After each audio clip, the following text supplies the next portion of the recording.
Shukor nakaslem jong unongsan Hima. Ka Indian National Congress Meghalaya kalapendramjur habede bagajing Lait tu Jingkylli jong ka Neet dangshan.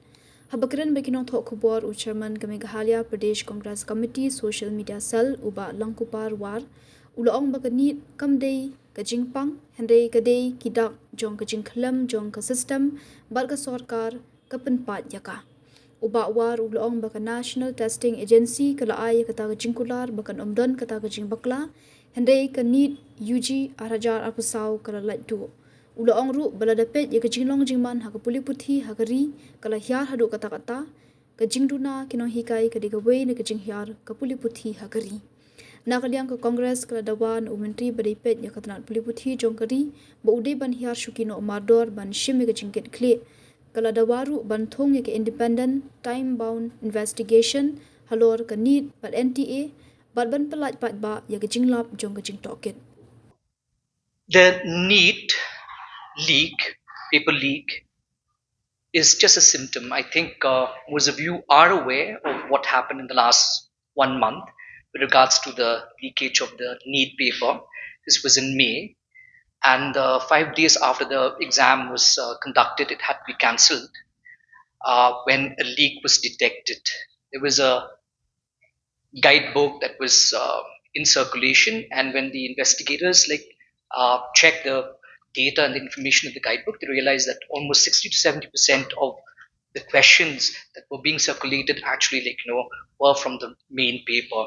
That's the reason. That's the main reason why the NEET exam was cancelled eventually, and it was rescheduled in June. And the numbers are quite staggering because if you look at the numbers, more than 22 lakh aspirants had to attend this exam, and it was cancelled in May, as I mentioned earlier, because a guest paper circulating in coaching hubs was found to overlap heavily with the real paper. It was reconducted on 21st June 2026 at 5,440 centers across 551 cities and 14 centers abroad, mobilizing hundreds and thousands of personnel. So for us, this repeated leakage of question papers is a great cause of concern. I'm saying this Rahul Gandhi opened his speech in Kota. He said, this is not about the Congress, and he was not going to talk about the Congress or the BJP. This is us, parents, concerned citizens. For example, I'm a third generation teacher, and my colleague over here, Mr. Bantra, is a teacher, by profession. He runs a school. Manuel has families, right, who are in the teaching profession. Like I said, I'm a third generation teacher. My family, has set up 2 schools. We've set up 1 college. And on top of that, almost all my cousins, all my aunts are in the teaching profession. So for us, it's really a cause of concern because the need, it's just a symptom. The disease, the ailment is somewhere else, and for us, we felt that it's very, very important that that we highlight where the ailments are. And for us to understand where the issues are, we have to look at the numbers. For example, I've shared the numbers with you. If you look at the combined public spending on education from 2013 to 14, it's 3.8% of GDP. The combined public spending on education, center plus states in 2021 has increased, no doubt, to 4.64% of the GDP. But I want to draw your attention to the latest PRS estimate on the combined spending, that is 2022-2023, which indicated there has been a drop in the percentage of GDP of the budgetary allocation. Now, if you look at the NEP 2022 target, the government had made it very clear that the target is 6% budgetary spending of the GDP. But if you look at the numbers, the Ministry of Education expenditure growth 2015, 16 to 2025, 26, there's been only a 5% annualized growth. I think later on Manuel probably will explain the numbers, the significance of these numbers and the implications of these numbers in detail. And I would like to share this another very, very important data with you. This is from the Ministry of Education. This is the budget estimates for the year 2024-25. The number is huge. It's 1,20,628 crore. But here is the devil is in the details actually.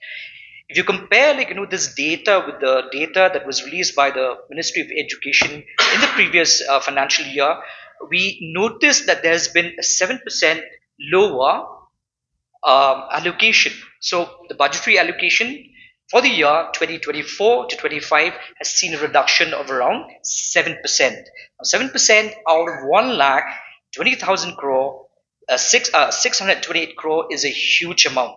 Now it doesn't stop there. The data further indicates that that the higher education allocation for 24-25, that is the budget estimates, has further reduced from by 17% lower than the 2023-2024 revised estimates. Now, again, as a teacher, this is a particular concern for me because I teach in the university. When I saw this number, I was quite shocked, because the UGC allocation for 2024-25 budget estimates was reduced by 61%. Now, I'll repeat that. The UGC allocation for 2024-25 was reduced by 61%.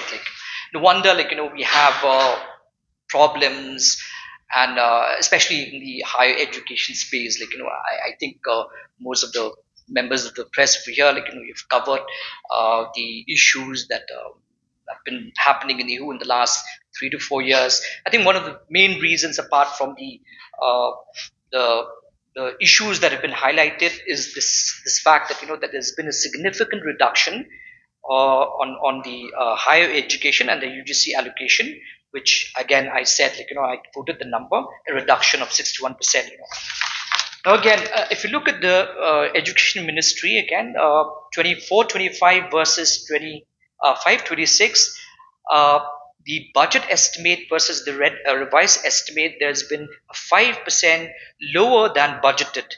Now, if you look at the school education underspending 24-25 revised versus budget estimate, there's a 7% lower than budgeted.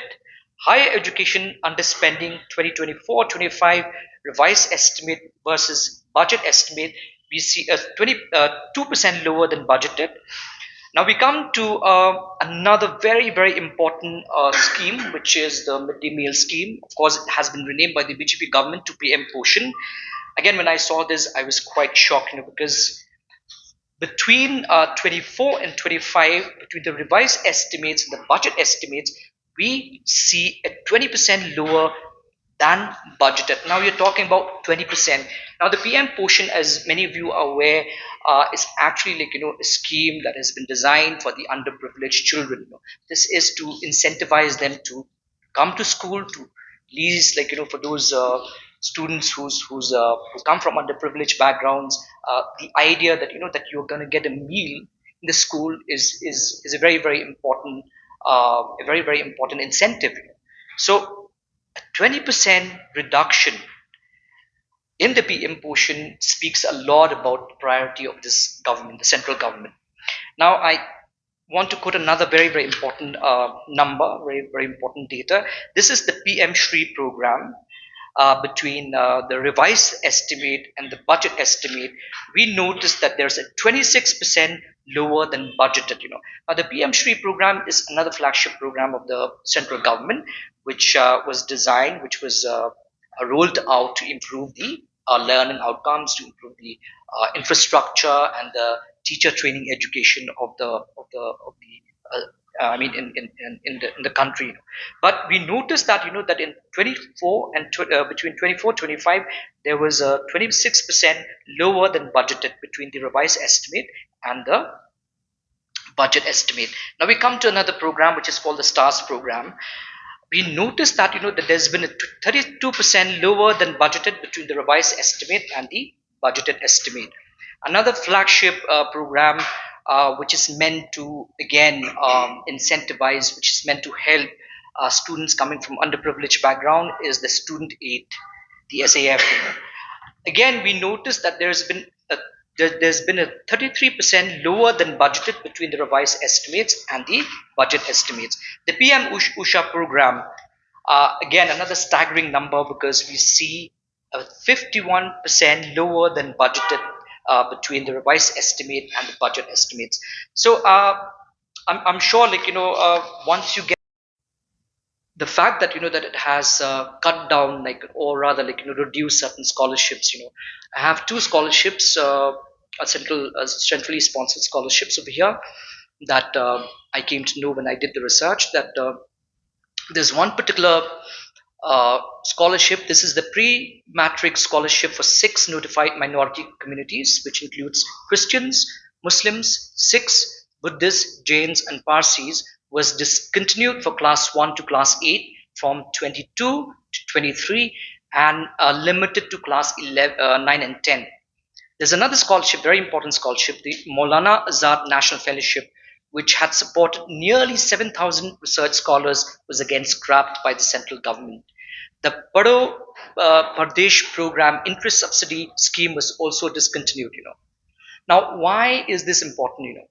These cuts directly affect poor students from notified minority communities, which include Christian students. In Meghalaya, where many rural students also come from scheduled tribe communities, the withdrawal of the support deepens existing insecurity.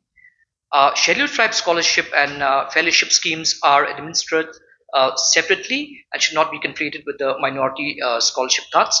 But again, the point that that these two very very important scholarships were slashed or were reduced is really a cause of concern for us, and we feel that the central government should reinstate these scholarships. I've highlighted earlier, the teacher vacancies. So I would just like to again point out, or rather share the details with you. We talk about smart classes, we talk about ICT, we talk about AI, we talk about these latest tools, and we talk about tabs and so on and so forth. But we all know that there's no point in providing a school tabs or computers if there are no teachers. So before we get smart classes, before we get AI, before we get tabs, the school needs a teacher. Yet, a Rajya Sabha answer for 23-24 records more than 8.46 lakh teaching posts vacant. 7 lakh 22,385 at the elementary level and 1 lakh 24,262 at the secondary level.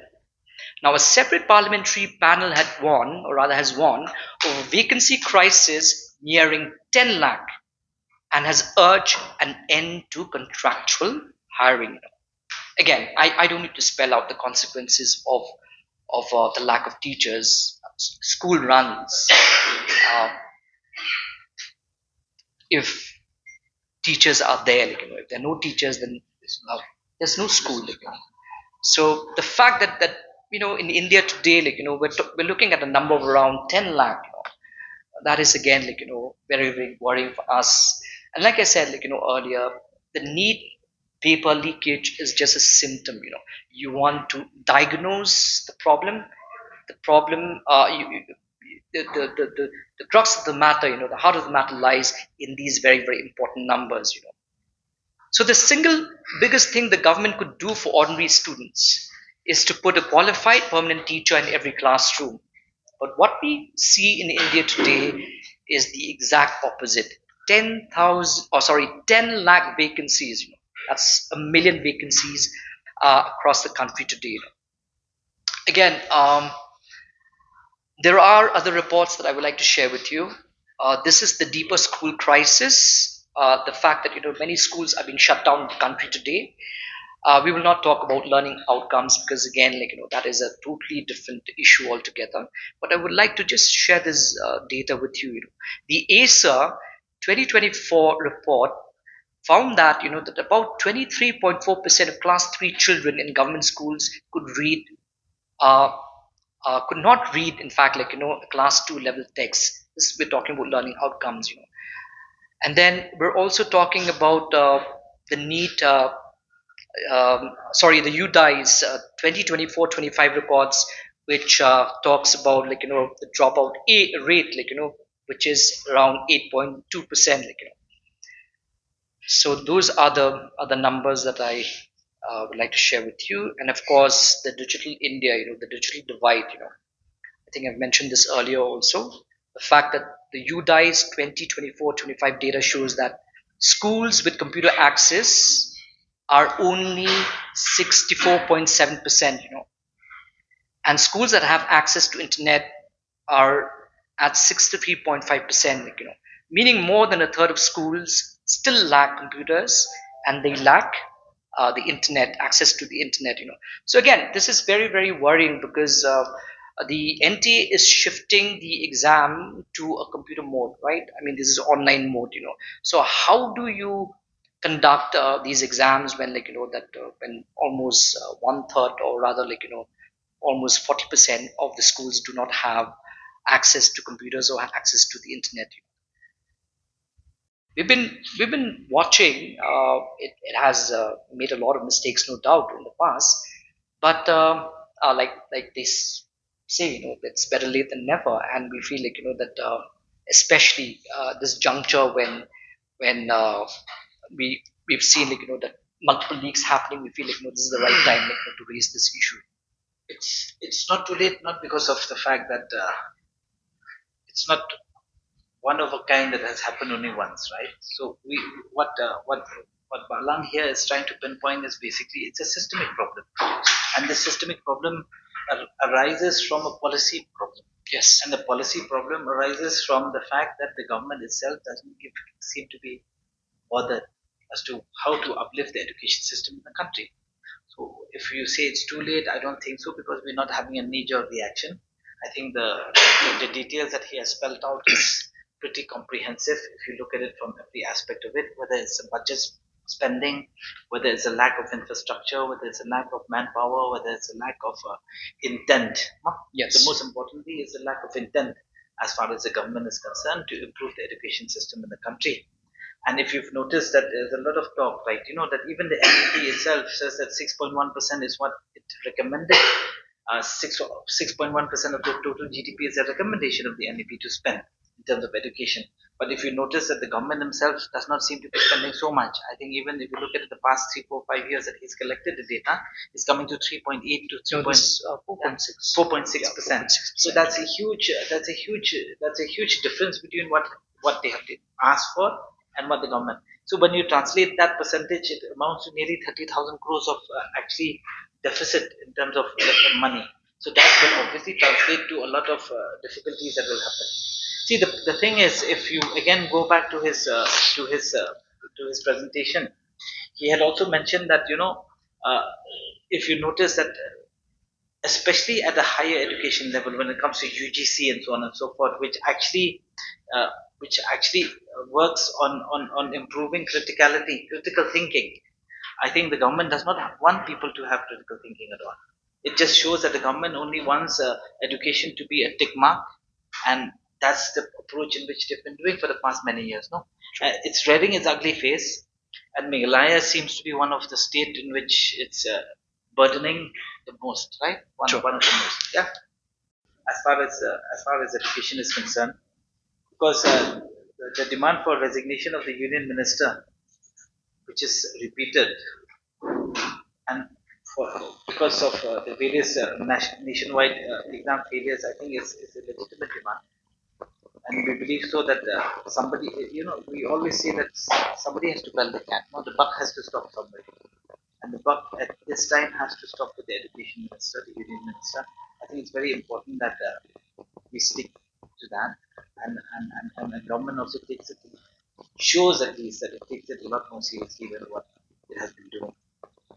We also say that, that whatever leakage that has happened in the past, I think there should be a time-bound investigation towards the various leakages that has happened, because the public needs to know, the students needs to know, and especially people who are aspiring, because then you'll build the confidence level amongst the students as far as students is concerned, because I think it's been eroding, and it's eroded quite heavily right now. So most of the students have given up on the system itself. Yeah.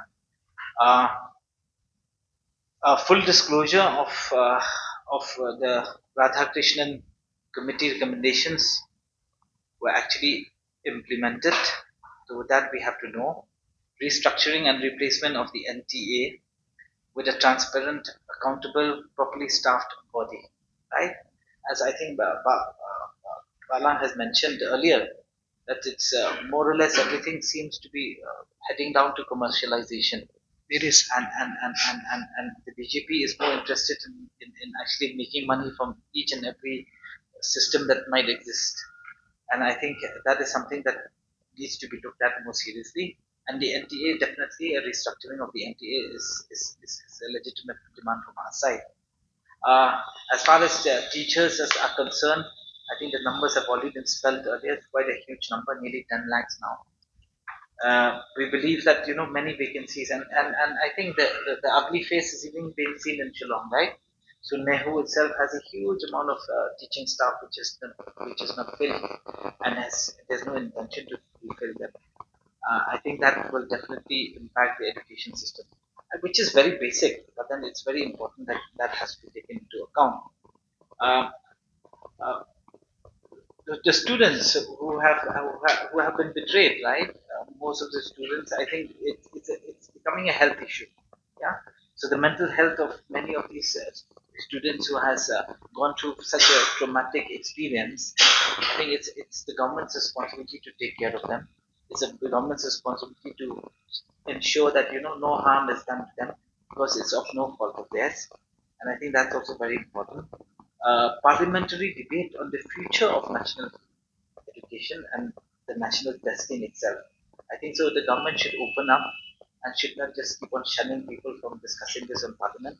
And I think the floor of the Parliament is an important democratic tool in which everybody can voice out their opinions and so on and so forth. And the truth will come out. Yeah, and that's also one of the important things. And we believe that the demands in which is legitimate from our side, and I believe so that even from the central's point of view, that the Congress is heavily into this, and we would also like to share this. Right? Yeah.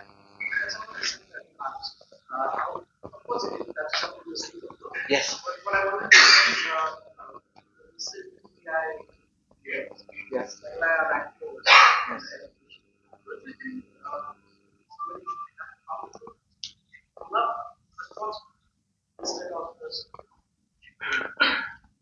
Like shifting the blame to the previous government, the present government, or just acknowledging yes, we are this and we are doing. Would you think that we should come up with one?